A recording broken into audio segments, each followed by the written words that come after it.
Okay. Alright, you good? Yep. Alright, cool. Tonight we are starting a brand new series called Redemption. Right? Redemption. And we're going to be speaking about a dude named Jonah. Now, that's a pretty popular Bible name, a Bible story. What do you know about Jonah? Does anyone know anything about Jonah? Anybody? Jonah. What was that? Isn't he the whale dude? He's the whale dude, yeah. Okay. What else? What else? Okay. We know a whale dude, yeah? He's a guy, right? He is a guy. Thank you.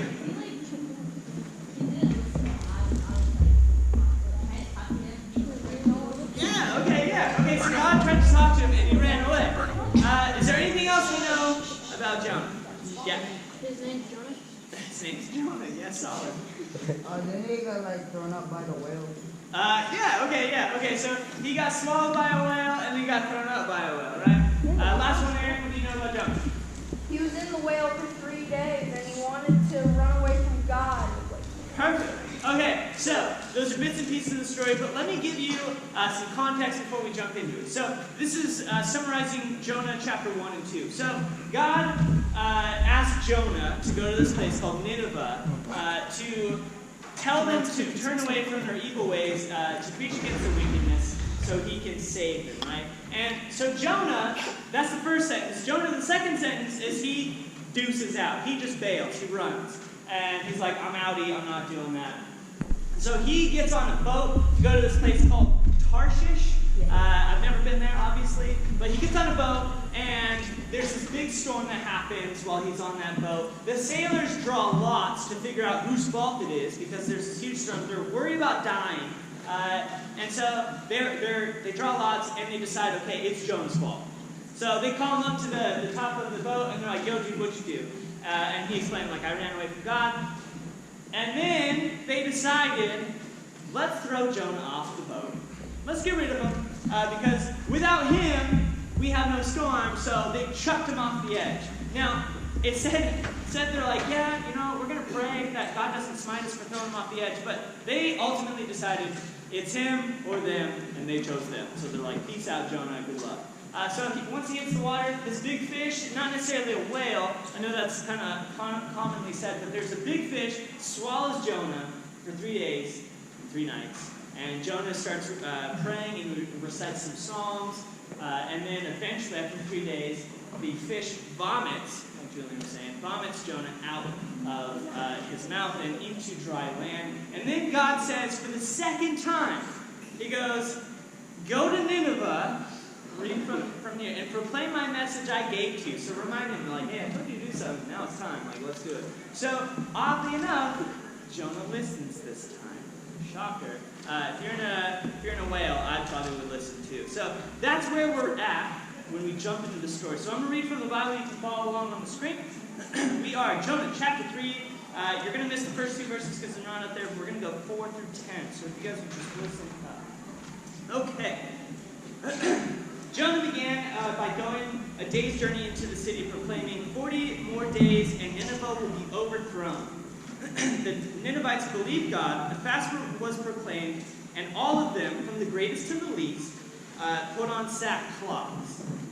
When Jonah's warning reached the king of Nineveh, he rose from his throne, took off his royal robes, covering him with the sackcloth, and sat down in the dust. This is the proclamation he issued to Nineveh, the whole town. By the decree of the king and his nobles, do not let people or animals, herds or flocks, taste anything.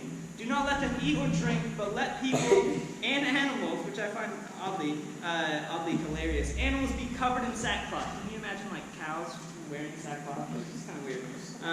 Let everyone call urgently on God. Let them give up their evil ways and their violence. Who knows?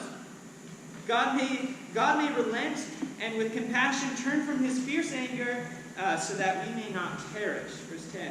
When God saw that they did and how they turned from their evil ways, he relented and did not bring them the destruction he had threatened.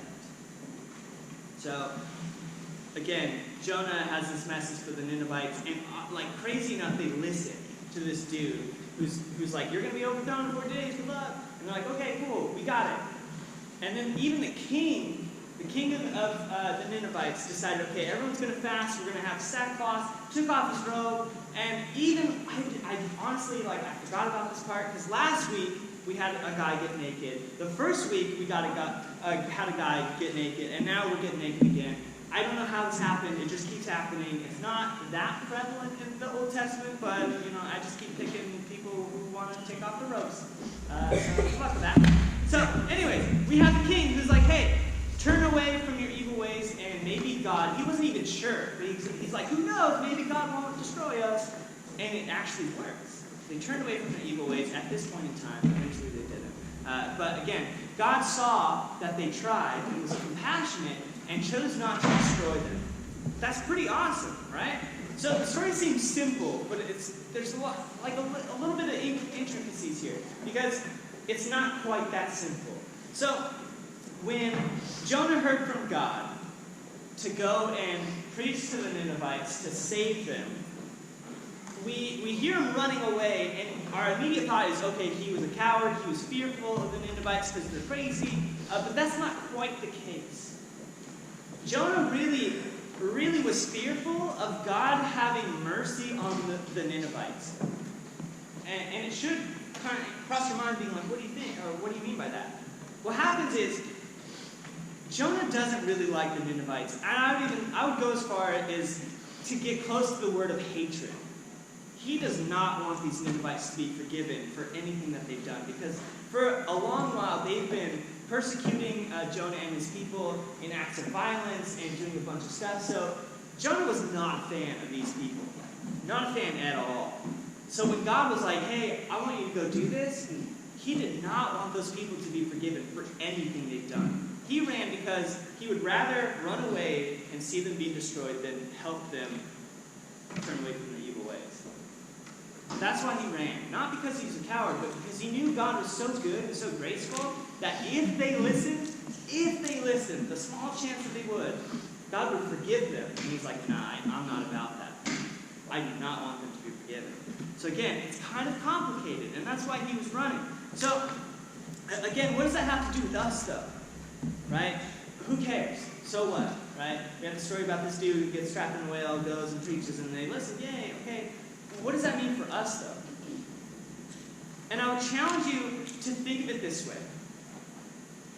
You, yourselves, have a Nineveh. Right? And what I mean by that is you have a place in your mind where you either don't like most of the people, you don't like the environment. There's a lot of different places that you can actually call your own personal Nineveh. And in a way, if you see yourself as a Christian in this room, sitting here, in a lot of different ways, you are also Jonah. Because God is calling you to enter those situations and hopefully change the way they think, the way they act, make them turn away from their evil ways. That is what He's calling you to do. And when I was in junior high, this was kind of hard. I was in 8th grade, just accepted Christ, and I went to PE. And one of the worst things that ever happened, I wasn't very popular to start with, but this did, I was playing soccer, and I knew my one moment was coming as the ball was rolling to me, and I was like, I'm going to score with this kick. And I went to go kick it as hard as humanly possible, right? And I ran, and I just whoosh. I kicked it so hard, I went up in the air. I also missed the ball, by the way. So, like proper Charlie Brown. Like, I ran, kicked, was in the middle of the air going, I didn't hit anything. And that's not the worst part. I kicked my own leg out of socket. So I dislocated because I kicked so hard. I went Hercules mode, and I was like, I'm going to score this one. Kicked so hard, my leg in the middle of the air pops. And I fall straight to the ground. Did you land on the ball? No, I didn't land on the ball. The ball was way past me. I was like an idiot. I fell on the ground, and they had to wheelchair me out of PE. And it was so embarrassing. I couldn't walk for 4 days.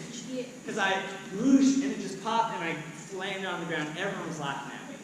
It was awful. So already I wasn't very popular. And let me tell you, I sunk my reputation lower than I thought was humanly possible. So I was the bottom of the bottom, and I was like one of the only white kids. So of course I was the one who couldn't play soccer, and I proved it in that one glorious moment. And luckily there was no social media. I know, thank you. And one of the glorious things about that is there's no social media. So it would have been a YouTube video, it would have been all over people's like Facebook and Instagram and social media. Like, yeah, you got your Instas. I would have been all over the place as like the dopey white kid who can't do anything right. So again, I remember because it was just after I accepted Christ, and I wasn't very popular. But this moment alone was a time where I thought, you know what? These people are jerks. I hate these people. I hate going to school. I hate showing up. I hate going to my classes. I hate everything about it. It was definitely my Nineveh, for sure. And I see that in a lot of your guys' lives too. I talk to you all the time. You've got state testing coming on. You've got a lot of people who are bullies, who are mean to teachers, who are mean to each other. Dude, you have so much going on in your lives that is troubling you, and you fear, in a certain way, you fear to go to school because you want to deal with the problems that you have at school. I get it, hands down. I get it, because I was there. I had the worst soccer experience ever, and honestly, I was so mad at them for being rude and being, mean and picking on me. I did not want them to know about God. I didn't want to invite them to TNT. I didn't want to talk to them about God and my new relationship, because secretly, I didn't want God to love them as much as He loves me. I know, rude, right? But that's kind of what I thought. I was like, no, these guys are monsters, so why should God forgive them for being monsters? So I'm just not going to tell anyone anything. That's honestly what I did. Like, I'm not proud of it, but I did it because that was my thinking. If I hide my relationship with God, then God won't love them as much as He loves me. I was selfish, but it was something I did. And you'll experience this a lot. Like, I hear so many stories of your guys' what happens in classrooms, hands down again. What happens in classrooms, what people say to teachers, how bullies treat each other, how bullies treat you. And it's so hard for me to hear that because I was there. Like, I had junior high too. I lived through it. And it breaks my heart because I hate to see you guys struggle, but really, like, for most of you, when we talk about this idea of a Nineveh, of a place that you do not want to see God forgive, dude, school is one of the number one places. The home would be kind of the next one. And there's a lot of reasons for the school, but ultimately what I hear over and over is that it's about the people. Not the teachers you may dislike, but really just your fellow people. And so again, if school is your Nineveh, you've got to consider yourself Jonah. God is going to call you, if you call yourself a Christian in this room, sitting down, you believe in God, God is going to call you to be a radical person, hands down, cheers, and He's going to call you to do some really hard things. And I'm going to give you a few examples, a few easy ones, but there's a lot more to this. If you see bullying happening, you are being called by God to stop the bullying, to speak out against it. So if you see someone being a jerk, you're saying, hey, I don't want to see that happen. Is it a popular thing to do? No, of course not. And you might get beat up. Hopefully not. But again, if you see bullying, you're going to be called to stop the bullying. Talk to the person. Talk to the person who has been bullying. Talk to a teacher. Talk to someone and stop the bullying. You're being called to do that, hands down. Okay? When you see someone sitting alone, you are being called as a Christian to go to those people, hands down, and ask them to sit with you. You're being called to be kind to them and caring about them and love on them, and maybe ask them to come sit with you and your friends. You're being called to do those things. Okay? When you see a teacher being rudely addressed by your fellow classmates in the middle of, like, let's say English class, and someone calls her an awful name. I've heard it, again, I've been in school. It's not the newest thing in the world to happen. But again, you are being called to stand up for that teacher, even if you dislike that teacher. Even if it's one of your least favorite subjects, you're still being called to stand up for them because that is what God is wanting you to do. He's wanting you to be a change in your school. He's wanting you to preach about the gospel, about kindness, about grace, about all these things, so you can change and have them have a moment where your school doesn't have anything like this in it. One of the last examples, and I heard this over the weekend, is maybe you see picked on by some of your friends. Happens all the time. Guy or girl, someone is talking, junk about them. You are being called to stop that, even if it's someone you hate. We're going to go as far as you hate them. Oh, when you see their face, you just want to like. You are being called to stop the slander, as hard as that is, for your worst enemies.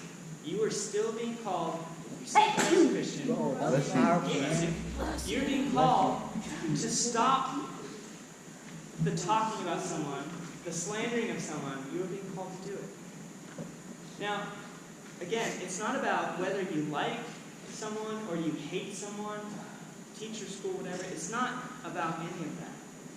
Honestly, what it's about is how good God is, how graceful God is, and how loving God is. Because He loves everyone the same. Even the person you think of in your head, it was the worst bully in school. God loves them as much as He loves you. Have you ever thought about it that way? God loves them so much, just as much as you, who may not pick on people. They love them just as much. It's not about, again, if you hate them or you love them. You're still called to be that person who stands up for what is right and what God is calling you to do. So, we're going to split up into groups, as we usually do. And we're going to be talking about what would actually happen if we dedicated our school lives to treating people how God wants us to treat people and view people how God views them rather than how maybe ourselves or our friends view them. So why don't we break up into groups and we'll start talking about it. Sounds good?